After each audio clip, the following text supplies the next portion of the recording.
오늘 2023년도 마지막의 날입니다. 또 마지막 시간이 향하고 있고요. 또 새해를 바라보고 있는데요. 바로 우리가 이런 시간, 가장 우리가 마음속에 품는 것들이 소망이겠죠. 새해 바라는 것들이 어떤 것이 있는가, 뭐 이런 것들을. 그래서 세상 사람들은 이것을 새해 소망을 품기 위해서 뭐 일출을 가기도 하고요. 또 이 종치는 거 보기도 하고요. 뭐 그러면서 소망을 품습니다. 사람들이 어디에 있든지 간에 뭐 정동진 가서 일출을 보든지 아니면 종로에서 보신각을 그 종소리를 듣든지 아니면 교회 와 있든지 아마 비슷한 것 같아요. 대부분 그들이 소망을 바라는 것은 가족의 건강이라든가 또 그리고 사업이 번창하는 것, 수험생인 경우에는 입시가 잘 되기를 이런 것들을 기대하고 있다는 거죠. 크리스찬도 비슷하죠. 이 교회에서도 우리가 바라면서 하나님께 소망을 품는 것은 별 차이가 없습니다. 우리가 이제 크리스찬들이 소망하고 기도의 제목으로 가장 대표적으로 나오는 얘기가 야베스 기도잖아요. 그렇죠? 야베스가 하나님께 축복을 간구하면서 기도하는 것이 있습니다.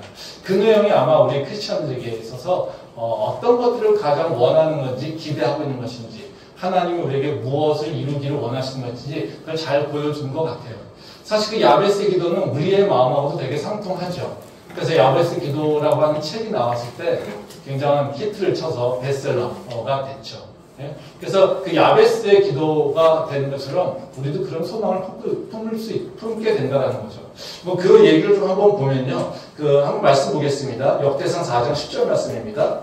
야베스가 이스라엘 하나님께 아뢰어 이르되 주께서 내게 복을 주시려거든 나의 지역을 넓히시고 주의 손으로 나를 도우사 나로 환난을 벗어나 내게 근심이 없게 하옵소서 하였더니 하나님이 그가 구하는 것을 허락하셨더라. 그 마지막에 되게 우리한테 와닿죠. 하나님께서도 그가 구하는 것을 다 허락하셨다. 그렇죠? 우리 캠퍼스의 모든 성도님들이 지금 이 시간 구하는 모든 것들이 하나님께서 이루어지길 소망합니다. 이 야베스의 기도의 내용을 보게 되면 크게 세 가지입니다. 복을 원하는 것이 세 가지인데요. 첫 번째 보면 나의 지역을 넓혀달라는 것. 그리고 두 번째로는 지금 고난받는 것에서 벗어나게 해달라고 하는 것. 세 번째로는 앞으로 근심이 없게 해달라고 하는 것. 이 세 가지라고 한다는 거죠. 야베스의 기도는 되게 평범하죠. 근데 좀 독특한 부분도 있어요. 그러니까 두 번째, 세 번째 기도의 제목, 고난을 벗어나게 하고 근심이 없게 해달라는 것. 그러니까 이거는 평탄한 삶, 순탄한 삶을 살게 해달라고 하는 것과 마찬가지라는 거죠. 그러니까 우리가 원하는 평안한 삶, 그냥 무리 없는 삶, 그리고 이렇게 힘들지 않은 삶, 그걸 원하는 것이죠. 이건 아마 우리가 다 원하는, 아마 일반적으로 다 갖게 되는 그런 소망인 것 같아요. 근데 조금 이제 독특한 것이 뭐냐면요. 나의 지역을 넓혀달라. 그러니까 개역 한글에서는 나의 지경을 넓혀달라 이렇게 하는 것입니다. 그러니까 이 나의 지역을 넓혀달라고 하는 것은 우리가 좀 잘 안 쓰는 표현이죠. 근데 이거는 그냥 어려운 얘기가 아니라 그겁니다. 나의 활동 영역을 확장시켜달라. 내 행동의 반경, 내 활동 영역을 확장시켜달라는 거죠. 그러니까 이거는 다시 말하면 뭐냐면 나의 권한을 높여달라는 거예요. 그러니까 쉽게 이해하면 그거죠. 이 회사에서 이렇게 자리 위치에 따라서 결제할 수 있는 권한이 높아지잖아요. 그러니까 낮은 직급일수록 어때요? 결제할 수 있는 영역이 좀 좁죠. 올라가면 올라갈수록 내가 결제할 수 있는 영역이 넓어진다는 거죠. 그러니까 그것이 활동 영역으로 보면 됩니다. 내가 활동하는 범위, 내가 그 권한이 있으면 좋겠다라는 거죠. 그러니까 이건 다시 말하면 무슨 얘기냐면요. 바로 내가 능력 있게 해주세요라는 거예요. 내가 능력을 더 크게 해주셔서 내가 뭔가를 이렇게 꿈을 펼칠 수 있는 그 환경, 또 그 기회를 달라고 하는 것이 바로 야베스의 기도라는 것이죠. 그러니까 이거는 우리 소원하고도 별 차이가 없죠. 그러니까 우리가 지금 가장 원하는 것이 고난과 근심이 없는 건 당연한 거고요. 그리고 좀 더 우리가 비전이 있으면 어때요? 내가 내년에는 무슨 계획이 있습니다. 뭘 하고자 하는 일도 있습니다. 뭘 이루고자 하는 계획도 있습니다. 내가 이걸 도전하려고 합니다. 그 도전들이 내 안에서 이제 이루어질 수 있게 해주세요. 라고 하는 것이 바로 그 부분이라는 거죠. 근데 여기서 제가 이제 관심 갖는 건 뭐냐면요. 두 번째, 세 번째 고난과 근심은 우리한테 굉장히 당연한 얘기니까. 그리고 또 이거는 사실 이렇게 우리가 마음가짐에 또 영향이 있습니다. 근데 능력이라고 하는 것은요. 조금 우리가 그냥 마음만 가진다 해서 능력이 생기는 건 아니죠. 그러니까 능력이라고 하는 것은 하나님께서 우리에게 능력을 주셔도요. 우리가 능력이 실천을 해야지 능력이 생깁니다. 그러니까 하나님께서 우리한테 지경을 넓힐 때는 그냥 바로 넓혀주지 않습니다. 그러니까 우리 쉽게 생각하시면 돼요. 다윗이 왕이 오르잖아요. 다윗이 스타가 된 건 언제입니까? 골리앗과 싸워서 이길 때. 근데 그 스타가 된 다음에 바로 왕이 되느냐? 세상 사람은 다 사울보다 더 훌륭한 사람이라고 칭송합니다. 근데 다윗이 바로 왕이 됐느냐? 그렇지 않습니다. 오랜 시간 동안 쫓겨다니고 고난과 환난을 경험한 다음에 이제 왕이 오른 거라는 거죠. 그러니까 하나님께서는 우리한테 능력이라고 하는 걸 얘기할 때 어떻게 이루시냐면요. 단숨에 일약 스타가 되게 하지 않는다는 거예요. 하나님은 하나씩 하나씩 철저하게 우리를 변화시키면서 간다는 거예요. 그래서 하나님한테 우리가 능력을 받기를 원한다면요. 그냥 기도만이 아니라 뭐가 따라와야 되냐면 바로 내가 훈련해야 돼요. 스스로. 그러니까 우리가 가장 한심한 게 뭐냐면요. 그냥 기도만 하고 있으면 내가 능력이 있게 생각한다는 거죠. 영적인 능력, 목사님들이 기도만 열심히 하게 되면 능력이 생기는 거, 그거는 있을 수 있어요. 근데 우리가 세상에서 뭔가 세상에서 나의 활동 영역이 늘어나려면 세상을 제압할 수 있는 뭔가 능력이 있어야 돼요. 그러니까 목사님들이 기도해서 능력이 생기는 건 영적 능력이죠. 그거는 영적인 영역에서 싸움하고 훈련하고 있는 거예요. 기도라고 하는 것이 바로 영적인 싸움이니까요. 말씀이라고 하는 다 바로 그런 거니까요.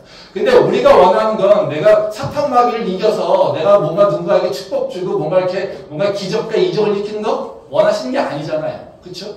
우리가 능력을 원한다는 뭐겠습니까? 세상에서 내가 하고 있는 일을 잘하고 세상에서 세상 사람들과 경쟁에서 이기고 그렇죠? 세상에게 선한 영향력을 주고 이런 걸 원하는 거잖아요. 그렇죠? 그러면 우리가 뭐가 필요한 거냐면요. 하나님께서 주신 능력을 내가 그냥 품고 있고 하나님께서 주시면 해야지라고 하는 것 그런 생각이 아니라 바로 그들을 이겨나갈 수 있도록 그 능력이 내 안에 내재화될 수 있도록 훈련해야 된다는 거예요. 그래서 하나님 내게 새해에 바로 나의 지경을 넓혀주세요 라고 기도하면 그게 그냥 기도가 아니라 하나님 나는 어떤 훈련으로 내가 어떻게 도전하겠습니다 라고 하는 바로 그 약속들이 나한테 들어와야 된다는 거죠. 그래서 제가 오늘 나누려고 하는 말씀은 뭐냐면요. 우리 캠퍼스의 모든 성도님들이 내년도에는 지경이 넓혀지기를 원합니다. 하고 있는 일이 달라지기를 원하고요. 그리고 하시는 일의 범위가 달라지기를 원하고요. 그리고 결정하는 바로 그 중요성들이 더 중요해지기를 원합니다. 그걸 통해서 세상 사람들에게 바로 선한 영향력을 행사할 수 있기를 소망합니다. 그래서 그 마음으로 제가 고난과 근심을 피하는 것 이런 문제가 아니라 우리가 어떻게 하면 이제 능력을 좀 더 발휘할 수 있을까 이 부분에 대해서 오늘 말씀을 좀 나누려고 합니다. 그래서 좀 구체적으로 이제 두 가지 문제인데요. 하나는 우리 믿는 자에게 능력의 원천은 뭐냐라고 하는 거고요. 그리고 또 그럼 그 능력을 우리 안에서 내재화시키기 위해서는 우리가 어떤 훈련을 해야 되는가 이 두 가지 문제를 가지고 간단하게 좀 생각을 좀 해보도록 하겠습니다. 첫 번째로 이제 우리 믿는 자가 에게 있어서 그러니까 능력의 원천은 뭐냐 이것을 좀 밝힐 필요가 있겠죠. 우리 믿는 자는 어디서 능력을 받냐면요. 예수님의 십자가의 교훈장이죠. 다시 말하면 우리가 예수님의 십자가를 따라가려고 할 때 우리에게는 능력이 나타나게 된다는 겁니다. 말씀 한번 보겠습니다. 고린도전서 1장 18절 말씀입니다. 십자가의 도가 멸망하는 자들에게는 미련한 것이요 구원을 받는 우리에게는 하나님의 능력이라. 이 말씀은 이제 우리의 능력이 어디서 오는지를 잘 설명해 주고 있습니다. 사도 바울이 우리의 능력은 어디서 오냐면 십자가의 도, 그러니까 십자가를 따라가는 것, 십자가의 교훈 이것을 얘기한다는 거죠. 이거는 생각과 다르다라는 거예요. 세상은 십자가라고 하는 것이 죽는 거잖아요. 그러니까 세상에서는 이 십자가라고 하는 것이 미련한 것이고 바보 같은 것이고 지는 것이고 실패하는 것으로 생각한다는 거예요. 근데 우리한테는 오히려 바로 그 십자가를 따라가는 것이 능력이 된다고 하는 것을 얘기하고 있어요. 우리가 사실 믿는다고 하지만요. 이 십자가의 도가 내게 능력이 된다고 하는 것을 진짜 믿음으로 갖고 그걸 도전해 보려고 하는 것은 되게 좋은 믿음이에요. 사실 우리가 교회 다닌다고 하지만 우리가 십자가는 피하고 싶은 것이죠. 또 십자가의 교훈도 내가 그거를 따라가는 것도 주저주저해요. 왜 그렇습니까? 그게 능력처럼 보이지 않기 때문에 그렇습니다. 십자가의 교훈을 따라가려고 한다면요, 믿음이 있어야 돼요. 우리 마음속에도요, 지금, 성경에 보게 되면 맨날 십자가를 따라가는 거, 십자가의 교훈, 십자가의 가르침, 이거를 따라가야 된다고 얘기할 때, 우리가 자꾸 그것을 피하게 된다면, 우리는요, 자꾸 능력이 쪼그라들 수밖에 없어요. 근데 우리가 믿음의 능력으로 삶을 살기를 원한다면, 이제는 예수님의 그 십자가의 교훈이 무엇인지 생각하고, 그 십자가의 교훈이 바로 나를 살린다라고 하는 것을 우리가 좀 기억할 필요가 있다는 거예요. 세상 사람 보기에는요, 그것이 되게 미련한 거고, 바보 같은 거고, 실패하고 지는 것이지만, 바로 우리한테는 그렇지 않다는 거죠. 이것이 십자가의 도가 어떻게 내게 능력이 되느냐, 논리적으로 설명하는 거 쉽지 않습니다. 왜요? 이거는 하나님의 능력이 나한테 드러나는 것이기 때문에 그렇습니다. 그래서 이거는요, 예수님의 십자가를 따라가는 것이 어떻게 능력입니까? 라고 하는 것을 내가 어떻게 설명할까? 또는 논리를 이해할까? 이것에 대해서는 우리가 참 어려워요. 이해가 되지 않습니다. 그러니까 믿음이 없이는요, 이 십자가의 도가 나한테 능력이 된다라고 하는 고백할 수가 없어요. 이거는 뭐로 알 수 있냐면요, 해봐야만 알아요. 내가 예수님의 십자가를 따라가려고 그것에 대해서 바로 내 삶을 걸 때, 그때 내게 능력이 되는 것을 알 수 있다는 거죠. 그래서 이걸 머리로 이해해서 뭔가 도전하려고 하지 말고요. 이거는요, 바로 뭘로요? 믿음으로 도전을 해야 되는 거고요. 믿음으로 이걸 고백함으로써 내 십자가를 따라갈 수 있습니다. 그래서 내게 능력 주신 자 안에서 능치 못함이 없다라고 하는 고백 있잖아요.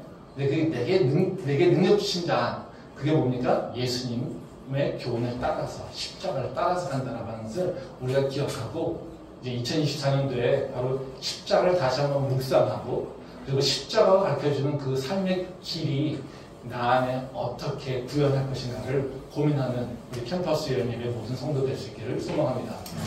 그럼 두 번째로요, 십자가의 교훈을 따라가는 것이란 실제로 액션이 어떻게 일어나야 되는가, 우리가 뭘 해야 되는가라는 거죠. 성경도 이 부분에 대해서 설명하고 있습니다. 근데 그래서 오늘 읽은 말씀에서 보게 되면 바로 두 가지 행동의 강령 또 행동의 방향에 대해서 얘기하고 있습니다. 그 두 가지 행동, 요령에 대해서 말씀을 좀 드리도록 하겠습니다. 첫 번째로 이제 십자가의 교훈을 따라가는 것은 어떤 거냐면요, 자기 이익을 추구하는 게 아닙니다. 그러니까 내가 이익을 받는 자가 아니라 내가 이익을 나누는 자가 되고자 하는 마음이 있어야 됩니다. 즉, 축복으로 개념을 얘기한다면 내가 축복을 받는 것에 관심이 있는 것이 아니라 내가 이제 축복을 나누려고 하는 것에 관심을 갖기 시작하면 된다는 거예요. 그러면 내가 이제는 나를 통해서 능력이 나타나게 된다는 겁니다. 말씀 한번 보겠습니다. 로마서 15장 1절부터 3절 말씀입니다. 믿음이 강한 우리는 마땅히 믿음이 약한 자의 약점을 담당하고 자기를 기쁘게 하지 아니할 것이라. 우리 각 사람이 이웃을 기쁘게 하되 선을 이루고 덕을 세우도록 할지니라. 그리스도께서도 자기를 기쁘게 하지 아니하셨나니 기록된 바 주를 비방하는 자들의 비방이 내게 미쳤다함과 같으니라. 이 말씀은 이제 예수님의 십자가와 부합하는 우리의 행동이 뭔지 설명해 주겠어요. 근데 주로 이게 로마서 말씀인데 이게 어떤 부분에 나오냐면요, 성도들 간에 서로 용납해라, 받아들여라 하는 얘기예요. 그래서 이 본문 말씀을 대부분 뭘로 해석하냐면 교회 안에서 서로 품어라 이렇게 이해를 하는 경우가 많습니다. 그것도 틀린 얘기는 아닙니다. 근데 이게 본질적인 의미가 뭐냐면요, 여기 보면 믿음이 강한 우리라고 하잖아요. 근데 이 믿음이 강한이라고 하는 것의 그 원어적 의미는 뭐냐면요, 능력 있는 자를 얘기해요.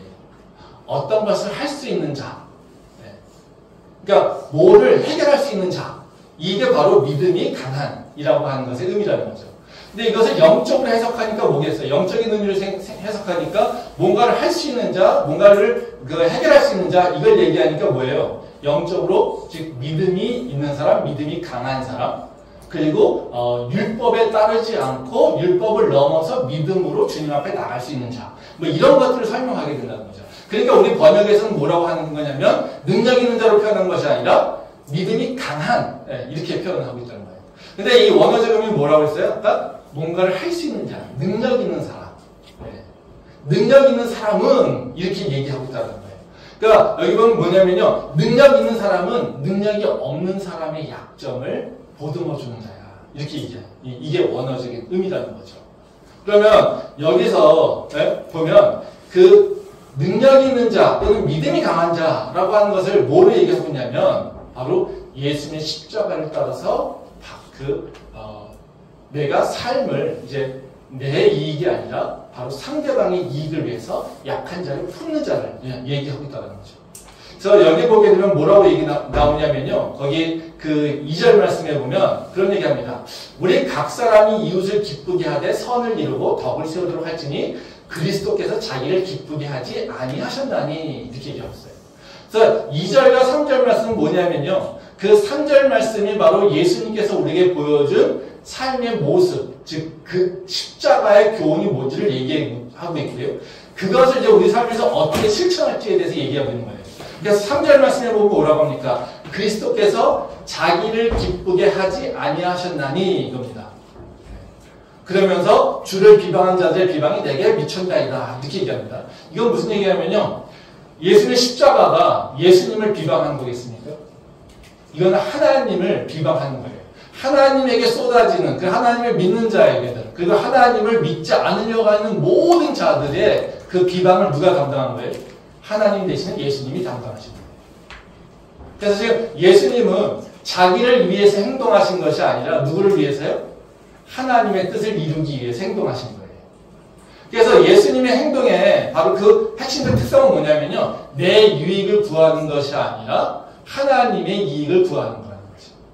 그래서 그것이 우리 삶으로 딱 들어오면 2절에 보면 뭐라고 얘기합니까? 우리 각 사람이 이웃을 기쁘게 하되 선을 이루고 덕을 세워라. 즉 우리가 뭘 해야 된다고요? 내게 기쁨이 되는 것, 내게 유익이 되는 것 이런 것을 찾아서 행동하는 것이 아니라 내 이웃에게 기쁨이 되는 것, 내 이웃에게 선을 이루는 것, 내 이웃에게 덕이 무엇인지를 가르치는 것을 네게 행동하라 이런 얘기입니다. 그러니까 결론은 뭡니까? 너는 누구냐면 너가 복 받는 자뿐만 아니라 너는 복의 통로된 자야 이겁니다. 그래서 우리가 하나님께서 아브라함을 부르셨을 때 어떻게 얘기합니까? 너는 복이 될지니 또 너를 통해서 많은 자가 복을 받게 될 거라고 얘기합니다. 그러니까 우리의 정체성은요. 복 자체일 뿐만 아니라 또 다른 하나는 뭐예요? 복의 통로 역할을 하는 거예요. 그러니까 십자가라고 하는 건 뭘 얘기하고 있냐면요. 우리가 복의 통로의 정체성을 회복하라고 하는 것을 얘기하고 있는 거예요. 우리는 살면서 우리는 뭘 얘기합니까? 우리는 교회 와서 가장 뭘 위해서 기도합니까? 나를 위해서 기도하지 않습니까? 나를 위해서 기도하는 게 나쁜 건 아니에요. 근데 그것만 하니까 문제인 거죠. 오로지 나만을 위한 믿음을 갖고 있으니까. 오로지 내가 잘 되는 것만을 관심을 갖고 신앙생활을 하니까. 그러니까 어떻게 될까요? 내 지경이 좁아지는 거예요. 왜? 그거는 십자가의 교훈하고 맞지 않으니까. 십자가의 교훈은 바로 너를 위한 것이 아니라 이제 너를 통하여서 하나님의 복이 확장되기를 원하는 건데 그러면 하나님께서 하나님의 복이 확산되려면 어떤 자를 많이 쓰시겠습니까? 바로 그 복의 통로 역할을 잘할 수 있는 사람이 쓰겠죠. 그러니까 나만을 위해서 쓰면 하나님께서 복을 주세요. 그럼 어떻게 될까요? 그 복이 내 안에만 머물러 있겠죠. 하나님의 복이 확장이 안 될 거 아니에요. 그렇죠? 그러니까 하나님은 그런 사람을 귀히 쓰겠어요? 써봤자 효과가 안 나오잖아요. 그러니까 어떻게 쓰겠습니까? 어떤 사람은? 하나님의 복 주면 그 복이 흘러 넘치는 사람들에게. 이런 사람들은 누구예요? 자기의 유익을, 자기의 기쁨을 위해서 행동하는 자가 아니라 다른 사람을 기쁘게 하기 위해서, 다른 사람에게 복을 나눠주기 위해서, 다른 사람에게 선을 베풀기 위해서 하는 일이라는 거죠. 하나님께서 우리를 부르실 때요, 계속해서 우리한테 요구하시는 건 다른 게 아닙니다. 너는 복 받는 거에 걱정하지 마. 넌 이미 내 안에 있게 되면 너는 이미 복이야. 복이 된 자야. 그리고 하나님께서 우리한테 명령하시고 실천하라고 하는 건 뭐냐면요, 복을 나눠줘 이겁니다. 그게 하나님께서 우리한테 원하시는 일이에요. 말씀 한번 더 보도록 하겠습니다. 누가복음 10장 5절부터 6절 말씀입니다. 어느 집에 들어가든지 먼저 말하되 이 집이 평안할지어다 하라. 만일 평안을 받을 사람이 거기 있으면 너희의 평안이 그에게 머물 것이요 그렇지 않으면 너희에게로 돌아오리라. 이 말씀은 예수님이 70인의 제자를 파송하시면서 명령하신 거예요. 그러니까 예수님이 12제자를 파송하잖아요. 근데 누가복음에는 12제자뿐만 아니라 70인을 또 파송한 것들에 대한 얘기가 나와요. 그러니까 하나님 예수님께서는 원하시는 건 뭐냐면요, 예수님의 제자를 통해서 똑같이 복음을 전하면서 많은 복을 누리기 퍼뜨리게 해요. 근데 그걸로 충분하지 않다는 거예요. 그래서 또 70인의 제자를 세워가지고 또 70인을 다 보내면서 이제 똑같이 이제 전도하라고 합니다. 근데 그 전도한 자들에게 명령하는 내용이 뭐냐면요, 가서 예수님 복음 전에 이런 얘기 하지 않아요. 예수님이 너 가서 하나님 나라의 복음을 전해 뭐 이런 얘기 하지 않아요.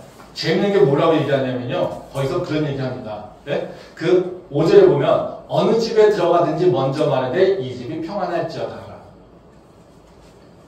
너가 가서 할 일은 야 예수 믿어 우리 교회 나와 이런 얘기 하라는 게 아니라 이 집에 평안이 있기를 원한다. 이 집에 하나님의 축복이 임하기를 원한다. 이게 바로 예수님께서 제자들에게 명령하신 거예요. 이건 다시 말하면 뭐겠습니까? 우리가 전도하고 복음을 전하고 한다는 것, 예수님 말씀을 나눈다라고 하는 이게 결국은 뭐 하는 거예요? 우리가 받은 복을 나누는 거예요. 그리고 아직까지 하나님의 축복을 누리지 못하는 자들이 하나님의 축복을 누리게 하는 거예요. 그게 바로 하나님께서 우리한테 원하시는 거예요. 근데 우리는 자꾸 뭐만 봅니까? 내게 주는 복, 내 복만 보잖아요. 그러니까 내 복만 보니까 어때요? 이 하나님이 우리에게 주신 사명이나 우리의 정체성이 맞지 않는다는 거죠. 그럼 하나님의 뜻과 내 뜻이 서로 달라요. 그럼 어떻게 되겠습니까? 내게 능력 주는 자 안에서 내게 능치 못함이 없다라고 고백할 수 있을까요? 없어요. 없죠. 내게 능력 주는 자 안에 있다면 바로 내가 하나님의 뜻 안에 거해야 되는 거예요. 그때 우리에게는 우리의 능력을 넘어서 할 수 있는 일들이 일어난다는 거죠. 우리 캠퍼스 예배는 우리가 개척할 때 우리를 얘기했던 것은 축복의 땅이었습니다. 그래서 저희가 그때 처음에 제가 주로 말씀 나누기 전에 인사했던 것은 축복의 땅에 오신 여러분을 환영합니다. 이런 거였어요. 왜요? 우리 교회가 원했던, 우리 교회의 정체성이라고 얘기했던 건 뭐냐면요, 우리가 여기 와서 복 받자라고 하는 것이 아니라요, 우리를 통해서 이 경인 캠퍼스가, 우리를 통해서 청년들이, 우리를 통해서 열방의 청년들이 하나님의 복을 누리기를 원하는 거예요. 실제로 하나님께서는 우리 교회에 많은 축복을 주셔서요, 많은 자들이 복을 누리고요, 많은 자들이 정말 가난하고 약한 자들, 희망 없던 자들이 하나님의 은혜로서 새 힘을 찾고요, 새로운 비전도 받고요, 그래서 많은 변화가 일어났었죠. 근데 교회가 어느 정도 안정되다 보니까요, 그 다음부터는 찾는 게 뭐냐면 되게 우리들 기쁨이에요. 내 기쁨이에요. 이런 것들이 교회에 들어오게 되면서 누가요? 우리 안에 기쁨을 찾는 경향이 있어요. 근데 우리 안에 기쁨을 찾을 때 뭐가 될까요? 교회는 쪼그라듭니다. 그게 우리 교회가 경험한 거예요. 제가 우리 청년들하고도 가장 충돌되는 부분이 그거예요.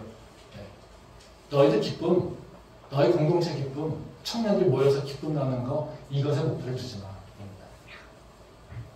아마 청년들이 뭐 그런 부분들이 있을 거예요. 예전에는 모르겠지만 제가 요새는 청년들이 뭘 하겠다고 하면 거의 다 하지만 딱 방향성이 있습니다. 우리 모여서 우리가 기뻐해요? 전 좋아하지 않습니다. 우리 부목사님이 아마 그래서 힘든 부분도 있을 거예요. 제가 노하는 경우가 꽤 많거든요. 그런 건 뭐 하려고? 그런 얘기 합니다. 왜요? 우리 안에서 우리를 기쁘게 하는 거, 그건 우리가 해야 될 일이 아니에요. 우리를 기쁘게 하는 건 하나님께서 이미 다 하세요. 근데 하나님께서 우리한테 기쁨을 주시고, 우리한테 평안을 주시고, 우리한테 즐거움을 주시는데, 그것이 만족되지 않아서 우리는 우리가 우리의 기쁨을 찾으려고 해요.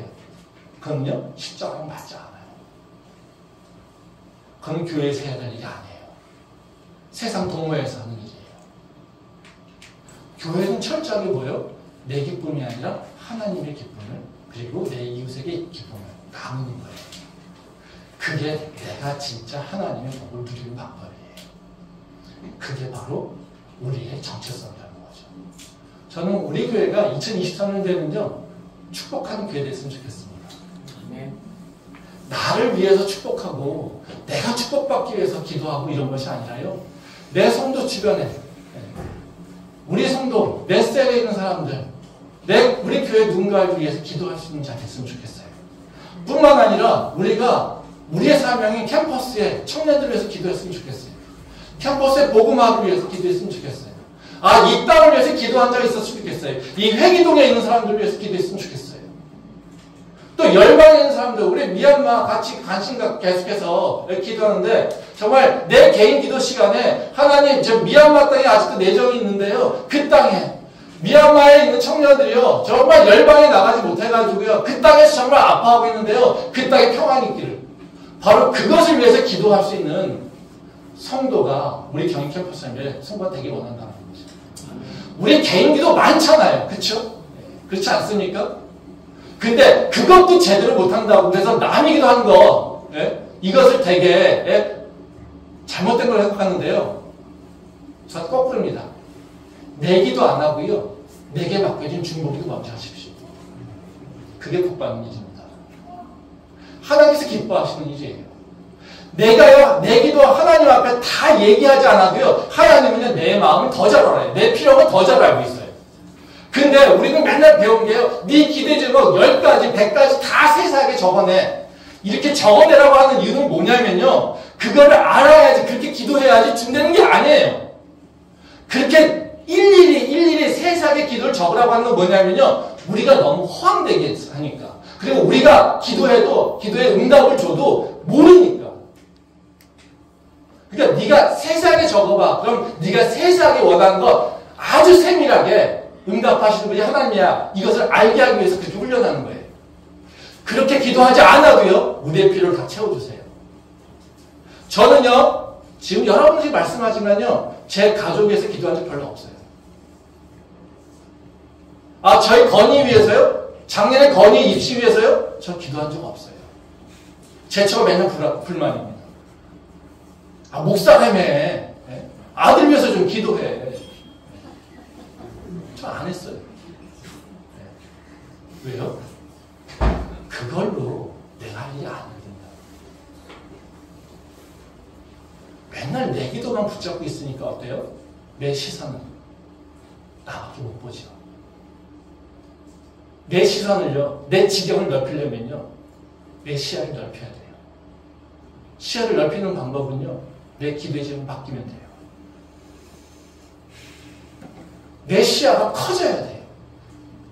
내 시야가 하나님의 관점에서 바라봐야 돼요.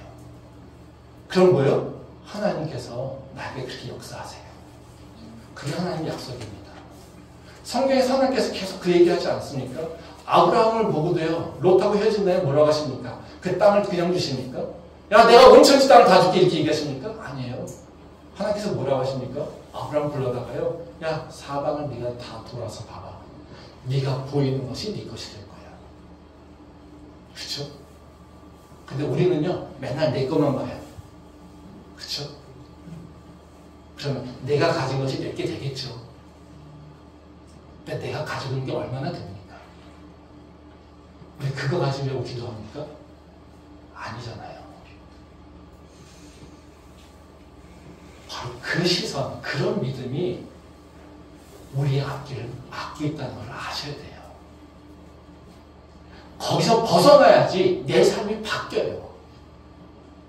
내 기도의 제목이 바뀌어야 내 삶이 바뀌는 거고요. 내 믿음의 역량이 바뀌어야지 내 삶이 바뀌는 거예요. 그저 맨날 앉아가지고 힘들어요. 나만 어려워요. 나만 고통당해요. 이렇게 맨날 한탄하고 있어 보세요. 내 인생이 바뀌는지. 성경에 나오지 않습니까? 36년 된 환자. 물이 동하면 움직이려고 했던 환자. 근데 예수께서 뭐라고 하십니까? 그에게. 네가 낫고자 하느냐? 이거 뭡니까? 너가 여태까지 했던 방법은 잘못된 방법이야. 이 얘기잖아요. 36년을 그러고 있었던 거예요. 뭐만요? 내가 낫게 해야 돼. 내가 먼저 들어가야 돼. 내가 먼저 물이 동하면 들어가야 돼. 그리고 남이 먼저 들어가면 또 뭐예요? 나는 도와줄 사람이 없으니까. 나는 움직여서 물에 넣어줄 사람이 없으니까. 그를 30년 넘게 똑같이 하고 있는 거예요. 지금의 크리스천들 그 모습 아닐까요? 지금 우리 모습이 혹시 그 모습 아닐까요? 지금 나 힘들어요. 나 맨날 고통스러워요. 내 인생은 왜 이렇게 꾸질꾸질해요? 맨날 내 인생 바라보면서 그러고 있어요. 그 인생 36년 된 그 환자나 별 차이가 없다는 거예요. 네, 그 모습에서 이제는 다른 사람을 축복하는 모습으로 하나님의 복을 나누는 모습으로 변해갈 때 하나님은 자연스럽게 우리의 지경을 넓히시는 분이라는 것을 믿으시기 바랍니다. 그것이 예수 그리스도 십자가와 부합하는 삶이고요. 그것이 우리가 하나님의 능력을 내 삶에서 경험하는 바로 그 지름길이라는 것을 다시 한번 고백할 수 있는 우리 될 수 있기를 소망합니다. 두 번째로요, 십자가의 교훈을 따라가는 건 어떤 거냐면요, 소망을 내 육체적 조건에서 바라보는 것이 아니라 하나님 말씀에서, 하나님 약속에서 찾아내는 거예요. 그러니까 우리가 뭔가를 하고 싶어요. 뭘 해야 돼요. 뭔가 할 수 있을 것 같아요. 이런 기대감이 있잖아요. 근데 그 기대감이 어디서 오는 거냐면 하나님 말씀에서 기대감을 갖게 된다는 거죠. 그게 우리가 십자가를 따라가는 자의 모습이에요. 말씀 보겠습니다. 로마서 15장 4절부터 6절 말씀입니다. 무엇이든지 전에 기록된 바는 우리의 교훈을 위하여 기록된 것이니 우리로 하여금 인내로 또는 성경의 위로로 소망을 가지게 함이니라. 이제 인내와 위로의 하나님이 너희로 그리스도 예수를 본받아 서로 뜻이 같게 하여 주사 한 마음과 한 입으로 하나님 곧 우리 주 예수 그리스도의 아버지께 영광을 돌리게 하려 하노라. 예, 이제 이 말씀은 이제 예수님께서 어떻게 이제 십자가를 끝까지 따라갈 것인가라고 하는 부분에서 얘기를 하고 있어요. 이 4절 말씀에 보면 그런 얘기가 나오죠. 우리로 하여금 인내로 또는 성경의 위로로 소망을 가지게 합니다. 이렇게 얘기합니다. 그러니까 왜 그러겠어요? 예수님께서 우리한테 가르쳐 주실 때 이미 십자가의 길이라고 하는 건 쉽지 않다는 걸 알고 계세요. 그러니까 십자가를 따라간다라고 하는 것이 나에게는요, 희망이 안 될지도 모른다고 하는 생각, 그리고 육체적으로는요, 어려울 수 있다라고 하는 것을 이미 알고 계세요. 그래서 너희가 분명하게 그 십자가의 길을 따라가려면 뭘 해야 되냐면 참아내야 돼.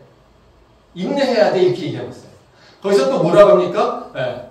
근데 그 참아낼 때 너에게 필요한 거는 누군가의 위로하고 누군가에게 소망을 붓게 되는 거야. 이것이죠. 그러니까 우리가 뭔가 소망이 없이 끝까지 뭔가 참아낼 수 없잖아요. 그렇죠? 우리가 한 줄기 뭔가 빛이 있어야지 우리는 뭔가 살 수 있을 거라고 하는 기대가 있는 거잖아요. 근데 우리는 그 기대가 어디서 오냐는 거죠. 뭐를 보고 찾냐는 것이죠. 근데 하나님께서는 말씀하신 게 뭐냐면요. 성경의 위로를, 성경의 소망을 가지라고 얘기한다는 거예요. 즉 하나님의 말씀을 통해서 위로를 받고 하나님의 말씀으로 너가 소망을 품으라는 겁니다. 우리는 세상에서는 가르쳐준 게 뭡니까? 너 조건을 봐. 야, 네가 할 수 있는 미래를 봐. 여기서 네가 미래에서 뭘 할 수 있겠니? 이렇게 얘기하는 거죠. 근데 다시 말하면 무슨 얘기예요? 우리의 육체의 조건을 가지고 우리의 앞날을 결정하게 되는 거예요. 이게 세상에서 우리한테 가르쳐주는 거예요. 그리고 네가 가진 게 없잖아? 그런 거잖아요. 네가 가진 게 없잖아? 그러니까 뭐예요? 너는 앞으로 할 수 있는 게 없어. 이겁니다. 근데 실제로 한번 보세요. 우리가 가진 것에 따라서 우리가 행동하나요? 그렇지 않아요. 그러니까 저희가 상담하는, 저희한테 이렇게 상담 온 친구들이 이제 있는데요. 가끔 이제 공부하러 하겠다, 이제 교수 되겠다라고 하는 꿈을 갖고 있는 데도 있어요. 그러면 제가 그 꼬치꼬치 묻습니다. 앞으로 대학원 가서 뭐 할 건데, 제가 꼬치꼬치 묻거든요. 그러면요, 빙빙 돌려요. 그냥 공부하면 좋으니까요. 공부해서 이런 것도 배우기 좋을 거 아니에요? 그래서 뭐 하고 싶은데? 그래서 어떤 거 되고 싶은데? 제가 끝까지 물어봐요. 그러면 끝까지 그냥 뭐라고 얘기하냐면요. 교수 되고 싶어요. 근데 왜 얘기 안 하니? 내가 자신이 없어서요. 교수님 앞에서 교수님 되겠다라고 하는 그 얘기를 하는 것이 두렵다는 거예요. 왜? 지금 내 모습은 그럴 만한 자격이 없는 것 같으니까. 그거예요. 그러니까 내가 지금 모습을 갖고 내 주체 조건을 보니까요, 뭘 하겠다라고 하는 것이 너무 허황돼 보여요. 너무 정말 말도 안 되는 소망을 품는 것 같아요. 이거예요. 그래서 제가 그걸 끝까지 물어본 다음에 할 수 있어. 나도 그랬어. 저는 그렇게 얘기합니다. 지금 우리가 가진 게 없잖아. 근데 이건 앞으로 해야 될 일이잖아. 이겁니다. 하나님하고 우리하고는 좀 달라요. 우리는요, 자꾸 우리 앞에 있는 것, 내 지금 현재의 조건, 내 과거의 조건을 통해서 미래를 봅니다. 근데 하나님은요, 그렇게 보지 않아요. 하나님 그렇게 보지 않아요. 하나님은 우리를 향하신 계획이 있고요. 하나님은요, 우리를 향하신 계획을 이루시려고 우리를 끝까지 인도하시고요. 하나님께서는요, 우리를 통하여서 당신의 영광이 나타나기를 원하세요. 그리고 그 계획들이 있어요. 그걸 따라간다는 거죠. 그게 뭡니까? 하나님의 약속이에요. 그렇죠? 그 약속은 우리가요, 각자마다 갖고 있는 것도 있고요. 우리 모두에게 받는 약속이 있어요. 그게 뭘로 표현되어 있습니까? 성경으로 표현되어 있어요. 그래서 성경을 보면 뭐가 나옵니까? 하나님께서 우리를 향하신 그 계획과 우리가 향한 뜻, 우리에게 이루시는 것. 바로 그것이 가장 보편적으로 이루신 건 뭐예요? 우리를 세상에서 버려진 자가 아니라 하나님의 자녀로서 품어주신 거예요. 누굴 통해서요? 예수님의 십자가를 통하여서. 그렇죠? 근데 예수님의 십자가가 그럼 우리의 끝입니까? 아니에요. 그렇지 않아요. 예수님께서 우리가 예수를 믿는다고 고백해서 하나님의 자녀가 되면 거기서 머무르는 것이 아니라 그때부터 뭐가 됩니까? 새로운 인생이 펼쳐지는 거예요. 우리를 계획하시고 우리를 향하신 뜻이 있으시기에 우리를 불러서 바로 내 자녀야, 내 아들이야, 내 딸이야 얘기하고 있고요. 내가 너를 향한 계획이 있고 내가 너를 통하여서 내 영광을 나타내게 주시고 내가 너를 통하여서 어떤 일을 이룰 거라고 하는 계획들을 하나님 다 갖고 있다고 얘기하세요. 그것이 성경에 나와 있는 모든 인물들 얘기 아닙니까? 그 자들이 힘들어도 어떻게 해요? 하나님께서 그 자들에게 소망을 주세요. 품게 해주세요. 많은 선지자들이 무너지고 있지만 그 중에서도요, 그 가운데서도 하나님께서는 다 일으켜주지 않습니까? 그게 하나님께서 보여주신 일이잖아요. 우리한테도 마찬가지예요. 우리가 예수님의 십자가를 따라간다는 거 우리 능력은 되지 않아요. 근데요, 하나님께서 우리에게 계획이 있으시기에 우리는 그 길을 따라갈 수 있어요. 근데 그 따라가는 길도 우리는 하나님의 계획이 있는 걸 믿고 있기 때문에 따라갈 수 있는 거기 때문에 우리가 지금 나한테 좌절되고 낭망되는 일이 있다 하더라도요, 우리는 그 길을 따라갈 수 있는 거예요. 왜? 하나님께서 계획 약속하셨기 때문에. 이겁니다. 저희 캠퍼스 열매가 이제 16년, 17년째 이제 내년 되면 됩니다. 진짜 언제 이렇게 16년, 17년이 됐을지 정말 까마득해. 정말 놀랄 일이죠. 근데 처음에 저희 시작할 때 이렇게 교회가 될 거다? 저희는 기대도 안 했어요. 그런 희망, 소망? 그냥 막연하게 뭔가 하시겠지 이런 것들이었어요. 근데 하나님께서는 16년을 지켜와 주시고요. 아무리 어려운 상황 가운데서도 한 주도 빼먹지 않고 예배를 있게 하셨어요. 코로나 가운데서도 우리에게 예배하게 하셨고요. 우리는 매번 다 어렵고 힘든 일이었지만 그 상황은 힘들었지만 한 번도 예배를 쉬거나 빠져먹은 적은 없어요. 아멘! 그게 어떻게 해요? 어떻게 가능할까요? 하나님이 약속하셨으니까. 하나님께서 우리를 붙잡고 계시니까 이거예요. 저희 캠퍼스에 그런 얘기 많이 해요. 우리 청년들 사람이 없어요. 네. 맨날 뭐 하려면 힘들어요. 그쵸? 네. 뭐 지금도 마찬가지로 우리 또 이제 목사님하고 이렇게 내년도 계획 세우면서 이제 뭐 누구 봉사 어떻게 해야 될까 뭐 이런 거 고민하고 있거든요. 사람이 없어요. 네. 근데 제가요 어느 순간부터 이걸 깨달았어요. 네. 우리가 사람이 있어 본 적이 없어요. 저는 사역하면서요, 사람이 넘쳐나요. 일꾼이 많아요. 이 일꾼은 어디다 쓸까요? 재배치해 본 적이 없어요. 맨날 일꾼에게 어떻게 하면 좀 얘한테 몰리지 않게 하는 방법 없을까? 이것만 고민했었어요. 왜? 몇 사람 일하는 사람이 없어요. 근데 교회 일은 많아요. 그러니까 어떻게 해요? 한 사람한테, 몇 사람한테 몰려요. 그래서 번아웃 돼요. 저는 그걸 되게 싫어하거든요. 그래서 매번 사람이 없어요.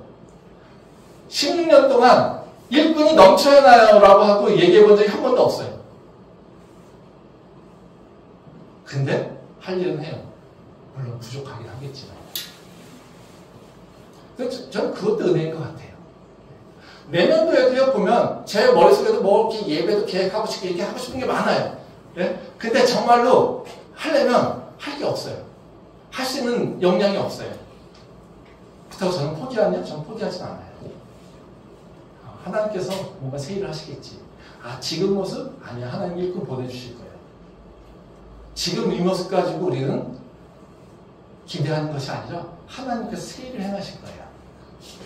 지금 사람이 안 돼?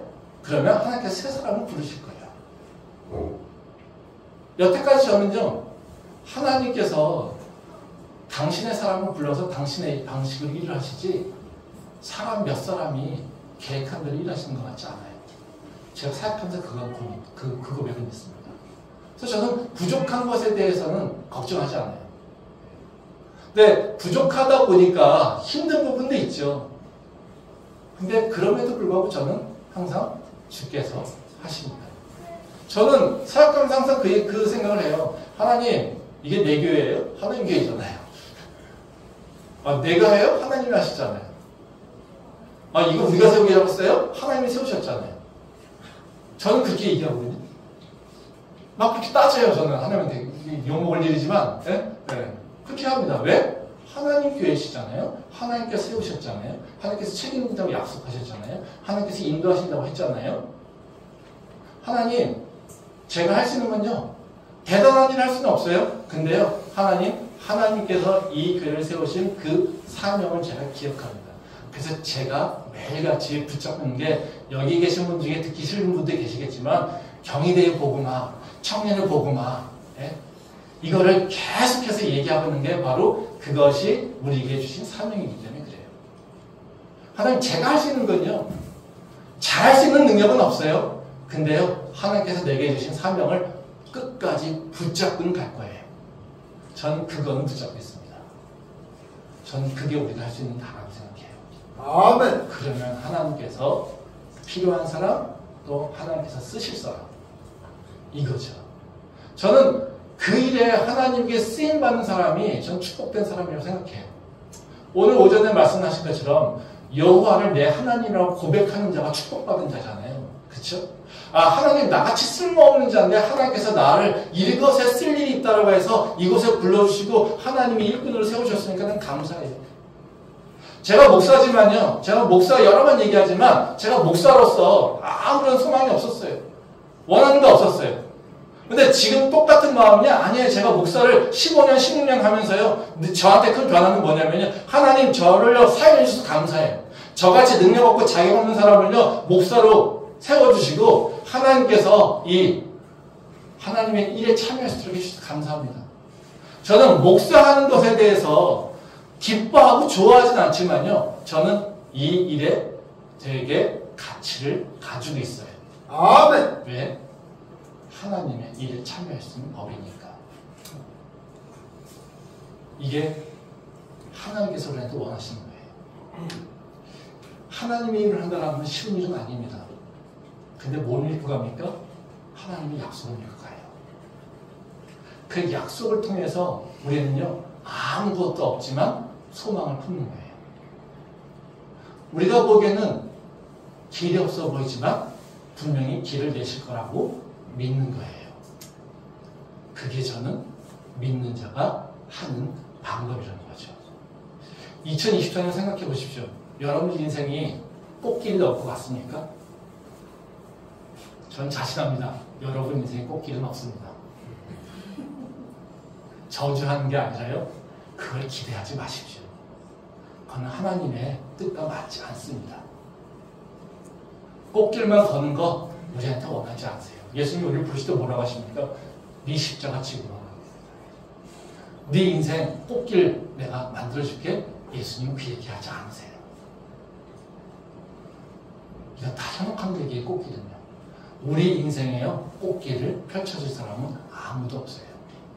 꽃길만 가잖아요. 그러면 무료해서 죽습니다. 할 일이 없어서 죽습니다. 우리는요 꽃길을 기대하면 안 돼요. 아멘. 2024년도 여러분 인생에 꽃길은 없습니다. 근데요 평안은 있습니다. 근데요 안전함은 있습니다. 보이지 않아도요 길은 있습니다. 그게 하나님의 약속이에요. 그러게 우리는요 내 앞에 있는 장애를 보는 것이 아니라 하나님의 약속을 보는 거예요. 그걸 통해서 우리는 위로를 받고요. 그걸 통해서 우리는 소망을 품게 되는 거고요. 그걸 통해서 내 앞에 있는 장애를 이겨내는 거예요. 그때 하나님의 능력이 내게 드러나는 것을 경험하는 거예요. 아멘. 그것을 경험할 때 우리는 하나님이 전능하신 하나님이라고 하는 것을 고백할 수 있는 거예요. 그거를 통과하지 않으면요 전능하신 하나님이라고 고백할 수가 없습니다. 천지를 창조하신 하나님이라고 고백할 수가 없어요.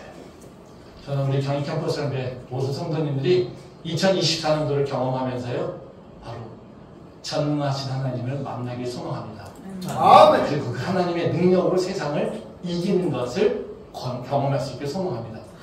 그리고 주님 앞에 나의 능력은 바로 주님에게 있다고 하는 것을 고백하고 주님을 찬양할 수 있는 주의 백성이 될 수 있기를 소망합니다. 아멘. 기도하겠습니다.